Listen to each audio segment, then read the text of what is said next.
Menjelang tahun baru Jumat pagi 30 Desember 2005, semua tampak normal. Langit tetap biru, burung tetap berkicau, jalan raya ramai, dan orang-orang melakukan aktivitas seperti biasa. Seorang pemuda berusia 21 tahun bernama Kiel yang tinggal di rumah orang tuanya di Teluk Nipah, Punggur, Nongsa, Batam, sudah bangun dan minta uang pada kakaknya untuk membeli sarapan. Usai sarapan, dia bersiap pergi. "Minta ongkos, Kak, aku mau pergi, ada bisnis," katanya lagi pada kakaknya yang memberikan uang 3.000 rupiah. Dengan menenteng tas ransel, pemuda itu menumpang angkot menuju rumah temannya Aspara. "Pinjam uang untuk ongkos," katanya pada Aspara yang kemudian memberikan 5.000 rupiah. Setelah pamit, Kiel kembali menumpang angkot lalu nyambung naik ojek. Tujuannya rumah bibinya Tumpuana di perumahan Taman Kurnia Jaya Alam, Kota Batam. Setiba di rumah sang bibi, Kiel disambut seorang ART bernama Sarini. Bibinya tidak di rumah sebab sudah berangkat berjualan sejak tadi. Sarini mempersilakan Kiel masuk. Pemuda itu duduk di sofa dan menaruh ransel di sisi kakinya. Sarini menanyakan, "Mau minum atau makan?" Kiel menjawab, "Kalau ada makanan enak, mau." Sarini menuju dapur. Pada saat yang sama, Kiel mengambil sepotong besi sepanjang 35 cm dari dalam tas ransel, lalu melangkah ke dapur dan menghantam tengkuk Sarini dengan besi itu. Sarini jatuh tersungkur sembari menjerit kesakitan. Dia berusaha bangkit, tapi Kiel kembali memukulnya dengan besi. Sarini berteriak minta tolong. Rehulina dan Indriani, saudara Tumpuana yang saat itu sedang berada di dalam kamar mandi, bergegas keluar menuju dapur. Mereka terkejut melihat Sarini di lantai mengerang kesakitan, sedangkan Kiel dengan wajah marah mengacungkan sepotong besi. Ketakutan, Rehulina dan Indriani berusaha lari menghindar, tapi Kiel menghadang lantas mendorong kedua wanita itu hingga jatuh terduduk di lantai dapur. Keduanya berteriak ketakutan dan bertanya mengapa Kiel melakukan itu, tapi Kiel tidak peduli. Dia sambar sebilah parang yang ada di dapur lalu melukai Sarini.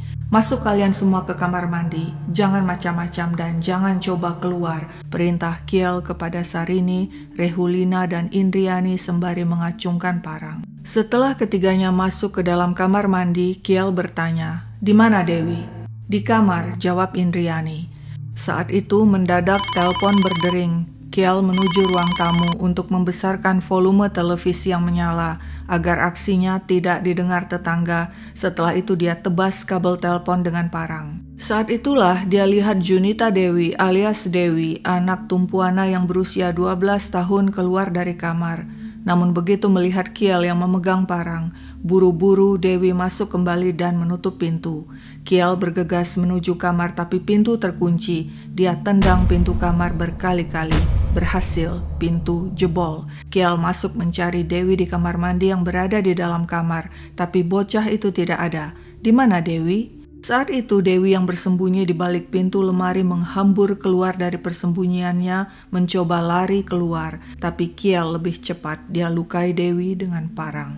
Dewi berteriak minta ampun dan memohon, "Jangan bunuh aku, Bang. Kalau Abang mau uang, aku bisa telepon Mama." Kiel membentak, "Jangan panggil mamamu. Kalau dia datang, aku bunuh juga dia."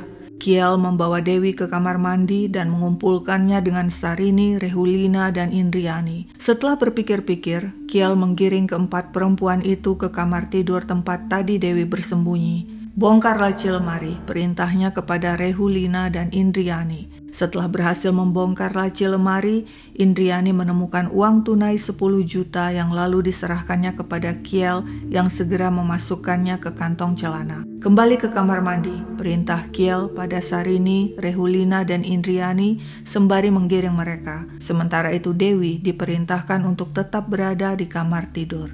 Di dalam kamar mandi, Sarini, Rehulina, dan Indriani yang ketakutan saling berpelukan dan menangis. "Jangan coba-coba keluar," ancam Kiel seraya mengacungkan parang. Sejenak Kiel berpikir bagaimana caranya menghabisi keempat perempuan itu.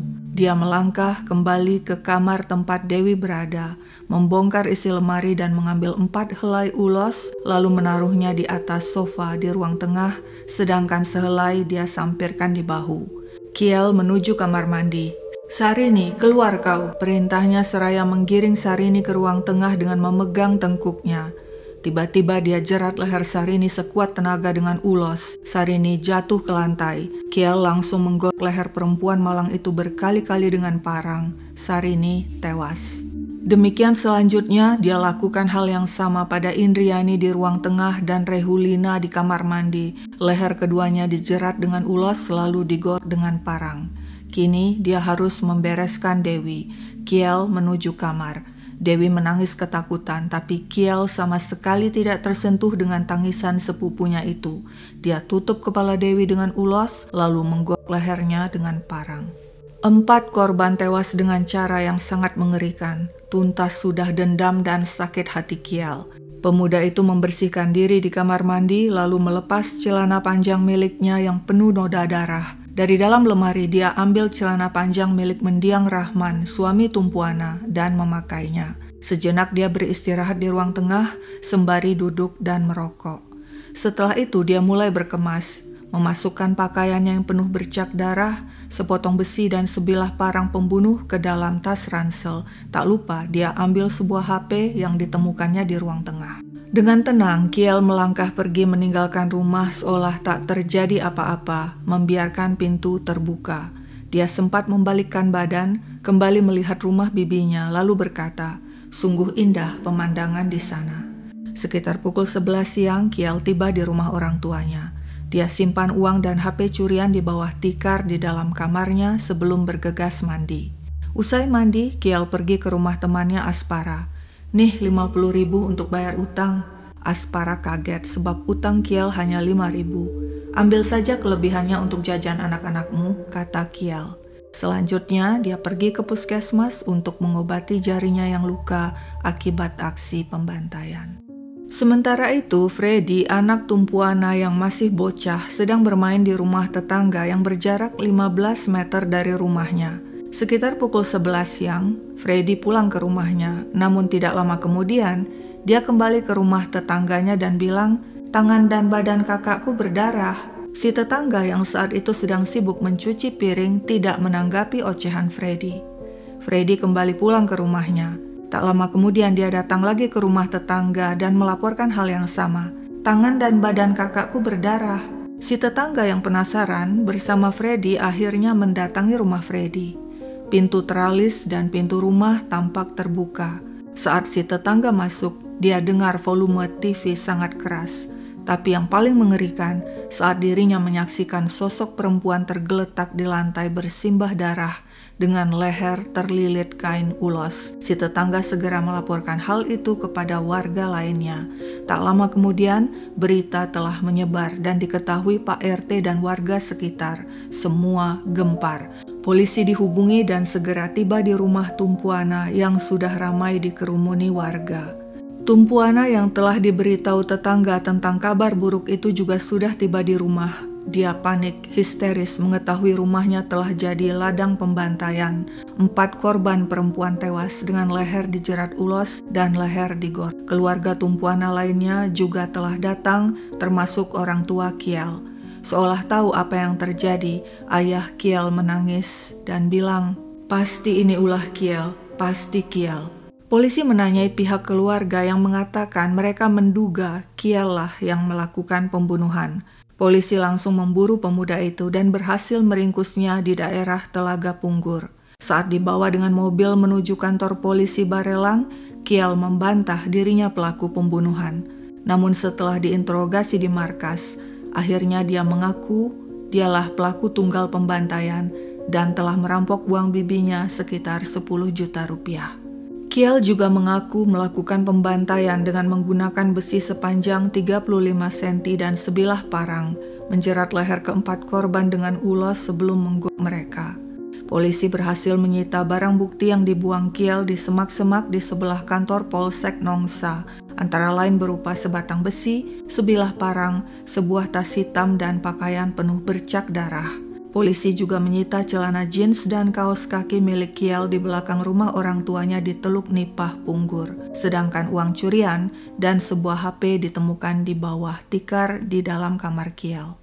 Kepada polisi, Kiel mengaku tidak menyesal. "Omongan saya tidak mungkin ditarik lagi. Sama seperti muntah, tak mungkin dimakan lagi." Mengapa Kiel nekat melakukan aksi gila itu? Bahkan sepupunya Dewi yang baru berusia 12 tahun ikut jadi korban. Tidak ada yang terjadi tiba-tiba, kata orang selalu ada pertanda. Di persidangan yang digelar di Pengadilan Negeri Batam, terungkap motif Kiel dan terungkap pula latar belakang kehidupan pemuda itu yang dibeberkan saksi-saksi. Begini ceritanya.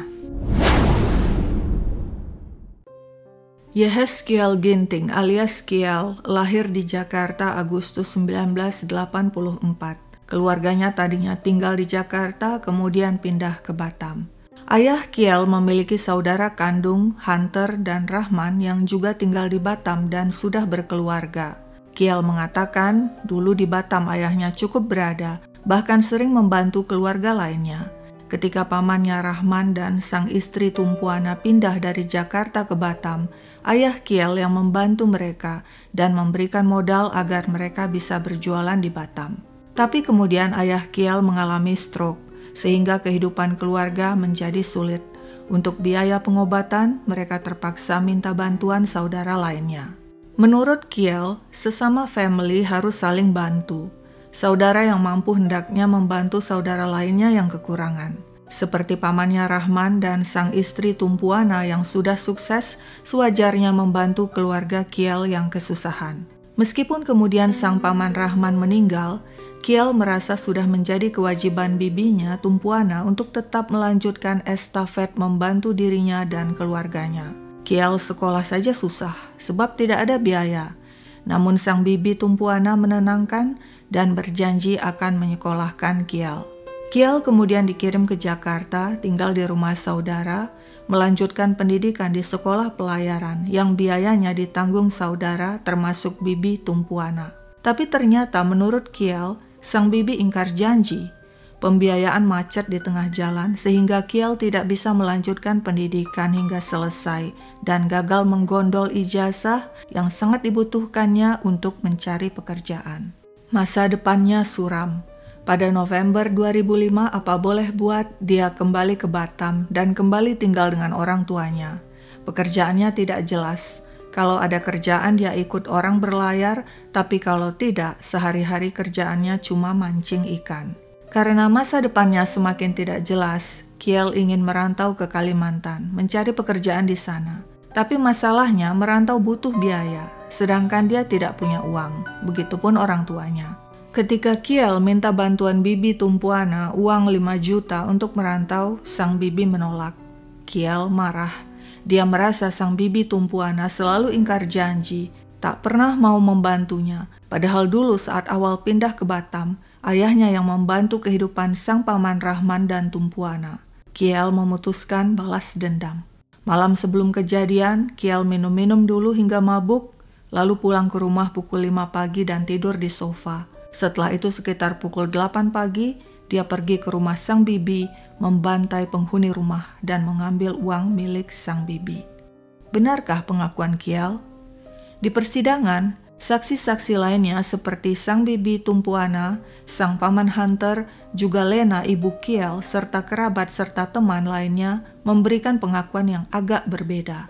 Kiel memang dikirim ke Jakarta dan tinggal di rumah saudara untuk mengikuti pendidikan pelayaran sebab dirinya ingin jadi ABK. Yang membiayai pendidikan adalah saudara termasuk bibi Tumpuana.